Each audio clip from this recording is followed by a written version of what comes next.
Next up, House of Gucci. Very interesting movie, folks. That's one way of putting it. Very interesting. Let me get a longer synopsis than the one that we have on our site. When Patricia Reggiani, an outsider from humble beginnings, marries into the Gucci family, her unbridled ambition begins to unravel the family legacy and triggers a reckless spiral of betrayal, decadence, revenge, and ultimately murder, which, sorry, that it's a true story. So, I mean, no spoiler. It's a true story. Yep, it happened. Lady Gaga as Patricia Reggiani, Patricia Gucci, Adam Driver as Maurizio Gucci, Jared Leto as Paolo Gucci, which, by the way, really like Jared Leto in this movie. I'll just say it off the top. We'll get more into that, though. But also Jared Leto, I think, disserviced by my biggest issue with the movie. Jeremy Irons, Salma Hayek, Al Pacino. Directed by Ridley Scott. One of his 2 movies this year, which COVID obviously is a big reason for that. Based on a novel. I liked this movie.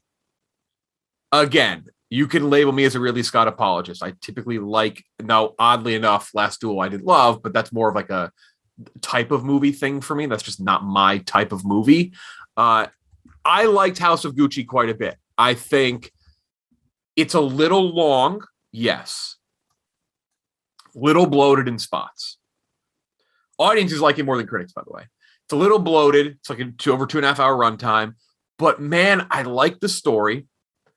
I think we had heard like the acting is weird. I think it fits. It's campy. It's ridiculous. But you know what kind of reminded me of in a sense? And I know it's a different type of movie. It kind of reminded me of like Death of Stalin in terms of like a commitment to like a style of acting. Now that was different because they just didn't do accents. They just did their voices. I disagree with that, not to cut you off. I think that they didn't understand if they wanted to do camp or if they wanted to be serious, because this is very serious overtones, but then also very campy. Yes, people have said there are tonal issues. I didn't have an issue with that. I think overall it felt campy, and I think it was committed to campiness. But I think the biggest detriment, and I liked it. I liked the movie. I saw it twice. I went back and I saw it. I'm like, I said, do I just want to like this? I saw it again, and I didn't really change my opinion on it at all. I have it at an 83. I like the movie. I will say, though, I think the visual aspect of this movie is one of the most jarring things that I've ever seen in a big budget movie. This movie's fucking color grading is stunning. It is so fucking dull in contrast with what the movie is and the type of movie, and whether you think it's campy in some spots or all of it. I don't understand how a movie about fashion, about a fashion family, can look as dull as it did. It was crazy. And I think that this movie, had it popped more, had it had more color and a larger commitment, the posters for the movie popped. That's what blew my mind, is that the posters for the movie, they explode off the image. This movie, though, is so dull and drab that it's just and I know like that's a style that you see in some Ridley Scott movies. Like I just watched Matchstick Men. There's a style that is Ridley Scott. Martian wasn't, but it's also on Mars. Maybe that's why, I don't know. This movie, my 99% of my issue with this movie, I think it's a little bloated in spots. That's my one. Is just that the visual style is such a bizarre contrast to the type of movie you're watching and the story being told and the acting, that it just completely threw me off. I couldn't believe it, because I actually think if this movie had been like overdone with color and pop, would have been one of my favorites of the year. Ridiculous, but I would have loved it. And that's why I have it where I have it. My biggest issue with the movie is the visual style. I'm surprised that he didn't go off the look. Like his movies have that look. I couldn't believe it. A movie about the Gucci fan. Like you would think that it would just pop, right? Yeah, I think that he leaned more into like that 80s retro pop feel, and would have definitely serviced the movie a little bit better. I also think he was trying to make it seem a little more regal, and like, because the house is like, it's like an ancient fashion house. Like they want to make it look a little bit more, have that royal feel to it and a little bit less like a poppy feel. But again, that's where I think it comes down to. The biggest issue for this movie is just like I don't think they had a consistent idea of what they wanted to do, because I completely disagree in that. I do think that there were definitely camp moments, but I don't think that they all understood that it's supposed to be campy, and other people thought it was being very serious. Like, for example, like Jeremy Irons, very serious in this movie. But then you look at Jared Leto, very campy in this movie. Like it didn't seem like they had a consistent vision for this. And that was my biggest issue with this movie, which knocked it down a lot for me. I ended up with a 76. I'm not that far away from you at all, Jeff. But I think it really lacks consistency in almost any place you can grade it. But I do think that what comes down to me will get boosted up a lot is I think both Adam Driver and Lady Gaga crushed it at the big personality, like femme fatale feel to Lady Gaga. You know, she grasped the life that she wanted, and she'll do anything to keep it. And then like Adam Driver is like a stoic, small personality, easy to manipulate, but smart enough to realize it. Like I think their chemistry specifically was phenomenal, and I think really carried this movie a ton for me. And I think Jeremy Irons was great. He has maybe one of my favorite like disappointment faces. Like he had a great I hate what's happening right now faces, like acting without saying something sort of face. He was incredible in that sense. The Jared Leto thing, I don't fucking get it. He stood out like the most sore thumb in the entire fucking world. But would you agree though that the visual style was probably the big, he was disserviced probably the most by that style, because his character is kind of like, not the comedic really, but like his character is supposed to be kind of that weird, like comedic, like. But that's the problem, is that that it stands out so much against what everyone else is doing. Yeah, I don't know. I kind of loved it. I think, but do you think you would have liked it more? And then I want to hear Chris, and you can say whenever you give your blow, you can say same. You can give your thoughts after KenJac wraps up. But don't you think if the movie would have leaned into it, maybe like, because I mean, if it was directed better, most. Yeah. I think he got hurt the most by it. If the movie was directed better, yeah, it would have been it would have definitely serviced more if this had a consistent vision throughout the entire like if everyone knew what the idea and what the tone of this movie was going to be, it would have been significantly better, because everyone was kind of it felt like a collection of actors doing their own thing without understanding what like the final cohesive idea of this movie was. You know what I mean? Like, because like serious performance from Al Pacino, serious performance from Jeremy Irons, great, like dramatic and kind of funny role from Lady Gaga. Adam Driver, I thought phenomenal in this movie. And then Leto doing hyper camp. Like that's the problem with me. It's just like, it very much is all over the place. Definitely bloated for sure. They could have shaved a half an hour off this movie, no problem at all.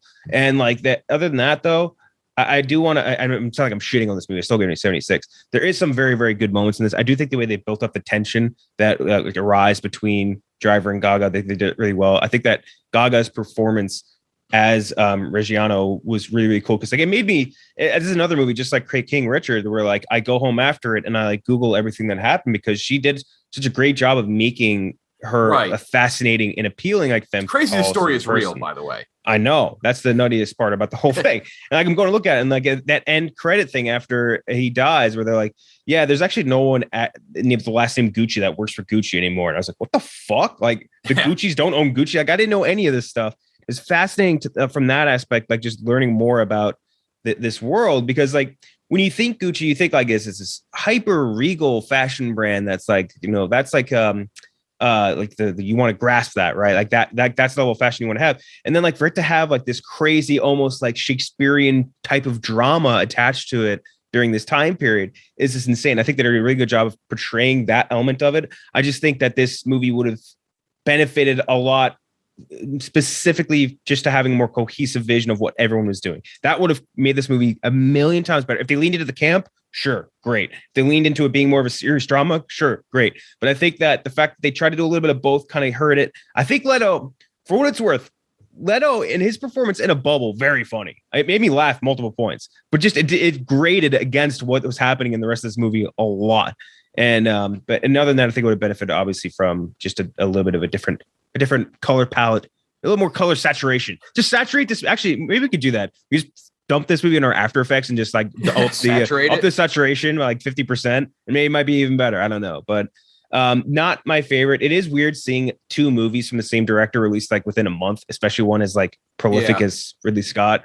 But I can see sort of like, it's so funny because when you watch The Last Duel, a lot of like you could see the same sort of drab like applied there. That was also applied in this. Yeah, it works great. When you're in medieval, everyone's dying of fucking age 30 of plague. Great. Not the same tone you want to set in Italy in the 80s.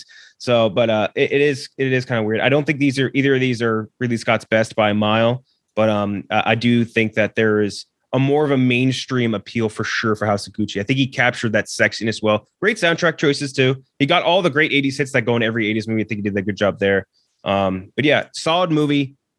Just needed a little bit of better direction first, let's say. 76 from you, 83 for me. Chris, where do you land? I was not crazy about this. I was not a big fan of this film. I think in general, the things you guys are praising it for, I agree with. Lady Gaga is like really, really good in it. And I like, she was great in A Star Is Born. But there was an element to it where I wondered if there was, and I just brought up this movie, like a Mickey Rourke and the Wrestler kind of situation where maybe she was just really typecast, but no, she's great. She gets the accent down. I don't know if this is a hot take. I think Adam Driver, in terms of actors who are like consistently in movies right now, is like the best actor working. Just you look at what he's gone from, you know, even not even taking Star Wars into account, just, you know, Black Klansman to Marriage Story to The Last Duel to this. I mean, he's a complete chameleon. I think him and Pattinson to me are like neck and neck of like guys that when they show up in a movie now, I'm like, they're going to give a great performance. It is a very good story, but the issues I have with it are the issues I've had with so many Ridley Scott movies over the last decade, which is that I find his narratives to be extremely unengaging. Like you guys brought it up that it felt like this movie needed more pop, more color. And I mean that not just in the sense of visually. I felt like the pacing of the movie, when you have a story like this, needs to be a lot crazier. Now, I'm not saying everything needs to be Scorsese, but I do feel like when you look at Goodfellas and Casino and Wolf of Wall Street, which have these very crazy stories, Scorsese is a master of pacing and kind of hitting those beats and making everything feel very outlandish and lavish. Here, at the entire movie, again, this speaks to an issue that I feel like a lot of his films have had. It feels like the narrative is kind of stuck in one gear the entire time. I did not find myself particularly immersed in this experience. I didn't find myself particularly engaged throughout this entire thing. It is not a terrible movie. There's too many good things about it visually. The color grading, like you said, is weird, but I do think from a cinematography standpoint, there are some good shots. You know, it's hard to screw up Italy, right? And I feel like that they got that right. But as a whole, definitely will not be anywhere close to like my bottom 10 or anything like that. But it was a movie that I was underwhelmed by because I really did want to like it. And there were elements of it that I really did enjoy. I feel like it could have used an editor, quite frankly, because I do think that could have been trimmed down for sure. Yeah, because I think that Ridley Scott as a visual director, there's few that are better. But I think the way he edits his dialogue sequences have become more often than not kind of piss poor. Now, in a movie like The Last Duel, well, I didn't love that. I did kind of excuse it because I'm like, well, that's kind of how they talked back then. But here, like I said, felt like it was stuck in one gear. A lot of very banal dialogue sequences. I don't think the script, I had a good story, was particularly immersive or great or well written or flashy. I just was not crazy about it. Here's what Jared Leto said about his role. By the way, this is from. Yeah. You seen this? Yeah. I don't know if this is real or not. See, that's so funny. I thought the same thing. I'm like, oh, this is like a fake update or whatever. And then it was like, oh, it's real. I'm like, oh, then he has to be being sarcastic. Like, there's no way he seriously said that. But also, it's Leto. You know, this is an interview with the website ID. It's a Vice company. I don't know if this is real or not. I say we roll with it. I'm like, I don't know, but I think that's what speaks for itself. It was on capturing the legacy of their characters. So Leto mentioned something, said bringing Paulo to life was like birthing a bowling ball out of my. No, this is not real. I don't know. Is this real? Is it a real fucking interview? Can I speak on that real quick? You remember he was the one who I believe started that rumor that like he sent like used condoms and shit. Oh, Chris, we talk about it all the fucking time. Oh, every day. And then he came out and said, "Nope, made it all up, just fooling around, just kidding." So he's the weirdest man. Look, ever. I don't know if this is real or not, but I'll read it. So, disclaimer: go ahead. This could be fake. He said, "I did it all. I was snorting lines of of arrabbiata sauce by the middle of the movie. I had olive oil for blood. That was a deep dive I did. If you took a biopsy of my skin, it would come back as Parmesan cheese. This is my love letter to Italy." So I think he's being sarcastic, but I also don't know if he is. Like if you told me he was snorting cheese and sauce to prep for this role, I would absolutely believe you.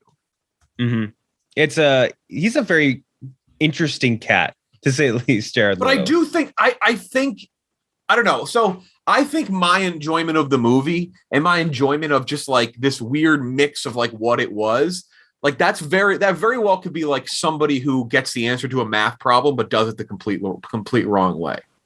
Like that just could be what it is. Like I may have just completely missed everything. I don't know. I enjoyed it. I enjoyed what it did. I was like, I was very intrigued and interested. Again, I saw it again. I saw it on Thanksgiving, and I was like, all right, maybe just because I'm bored on Thanksgiving, like I'm just by myself with the movie watching, like that's just why I like it. Like I'm just entertained. And then I went back and I saw it again, and I really liked it. So I don't know. I don't know. Someone pointed out, someone filmed the scene, and I didn't pick this out in the theater, but someone filmed and put out the scene where Leto is talking to, I believe he's talking to Driver, Mario, and he says, "It's a me, Paulo," and like I didn't put it together, but he did the fucking Mario thing, which is so fucking funny and so perfectly Jared Leto. It's so weird too, because like when we think about Jared Leto, one of my favorite performances of his recently was fucking Blade Runner 2049. He was so good in that, and he barely said anything. It's so weird how like he would be so better served if he would just take more roles like that and less roles like whatever the fuck this was, and whatever the fuck he was doing in what's the last thing we saw him in that? He was a real The Little Things. He was fucking terrible in that. He was so terrible. Bad, so that is bad. honestly that movie. That was a fuck you. It's January movie. That is one of the worst movies of the year. That movie was so a limp dick of a movie. we skewered that movie. We really didn't like that movie. What did we land on with that? KenJac gave it a much lower one than I did. He ruined that movie. He ruined that movie. It was so funny because him and fucking Rami Malek going back and forth, seeing who could be like the biggest weirdo, and neither of them fucking and I hate that movie so much. I don't want to rehash it anymore. Yeah, you really hated that movie. He's become one of those actors where the role that got him all the accolades and success also kind of ruined him, because like he deserved the Oscar for Dallas Buyers. Like he's incredible in that movie, but that was also a very method performance that allowed him to stretch. And now every role he takes has to be that. Vincent D'Onofrio talked about that when we interviewed him. We talked about method acting, and he kind of crapped on like that form of method acting. He's like, he goes, we have this. He goes, people who aren't acting or aren't in the industry like have this take on method acting being like, you have to, if you're playing like a boxer, you have to like beat the shit out of your face by smashing against the wall. Like it's just like, or if you gain weight, you have to eat a billion fucking cheese. Like that's like, it's just not. It doesn't go that far. And like Leto's taken it to this absurd thing where he's eating olive oil and ice cream, and like, it's just like, it's ridiculous. But again, I don't know. I really like this movie. I really like the character. I think part of what it is, and I think if you listen to enough of our reviews and you listen to our pod enough and you read what we write or tweet, I will always give a lot of credit, fair or not, deserved or not, when somebody kind of goes for it. And I think Ridley Scott went for it in a lot of spots. And I think for some people, it didn't work. For me, it just happened to work. Like I don't know. I completely get the reasonings for not liking some of the tonal shifts and some of the certain things, but I think he kind of went for it, and I respect him like that. And that again is why I can't fucking believe the movie looks the way it does.